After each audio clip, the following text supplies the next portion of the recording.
Hello. நம்ம ப்ரெக்னென்ட்டா இருக்கும்போது ஒரு வெயிட்ல இருந்திருப்போம். அப்புறம் ஃபீட் பண்றதால ஃபீடிங்க ஸ்டாப் பண்ணிட்ட பிறகு திரும்பவும் நம்ம பழைய வெயிட்டுக்கு வந்தாலுமே, இந்த தொப்பை மட்டும் குறைஞ்சிருக்காது. எனக்குமே அப்படிதான் இருக்கு. இன்னும் 5 மந்த்ஸ் ப்ரெக்னென்ட்டா இருக்க மாரியே இருக்கு. என் தம்பி வயித்துல இருக்கும்போது கடைசியா 70 கேஜிஸ் இருந்தேன். ஃபீட் பண்ணும்போது கூட அதே கேஜ்ல தான் இருந்தேன். இப்போ 55 வந்தாலுமே என் தொப்பை குறையல. ஸோ தொப்பை குறைக்கலாம் வாங்க. ஃபர்ஸ்ட்டு மார்னிங் வந்து சீரக தண்ணி வெறும் வயித்துல குடிச்சிட்டுருக்கேன். அதுக்கப்புறமா வந்து பிரேக்ஃபாஸ்ட்டுக்கு வந்து 2 தோசை, எண்ணெய் ரொம்ப கம்மியா 2 தோசை சாப்பிட்டுருக்கேன். அதுக்கு வந்து வெங்காய சட்னி வச்சேன். ஆ நீங்க வந்து இந்த தோசை கூட ஒரு ஆம்லேட்டுமே சாப்பிடலாம். ஒரு நாளைக்கு 1 இல்லன்னா 2 முட்டை சாப்பிடுங்க. 1 முட்டை சாப்பிட்றீங்கன்னா, வேற ஏதாச்சும் புரோட்டீனுக்கு வேற ஏதாவது எடுத்துக்கோங்க.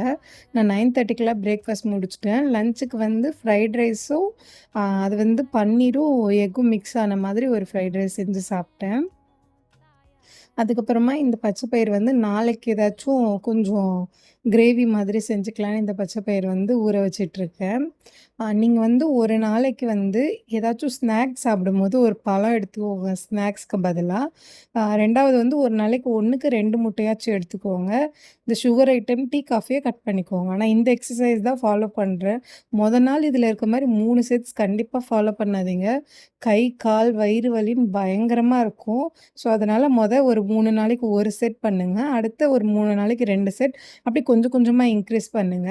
அப்புறம் முடிஞ்சா ஒரு 1/2 அன் ஹவராவது நல்லா ஒரு பிரிஸ்க் வாக் நல்லா வேகமா நடங்க. ஓகேங்களா? அதுக்கப்புறமா வந்து நைட்டுக்கு வந்து ஓட்ஸ் சாப்பிட்டேன். ஓட்ஸு ஒரு ஆம்லேட்டும் சாப்பிட்டுக்கிட்டேன். அவ்வளோதான்.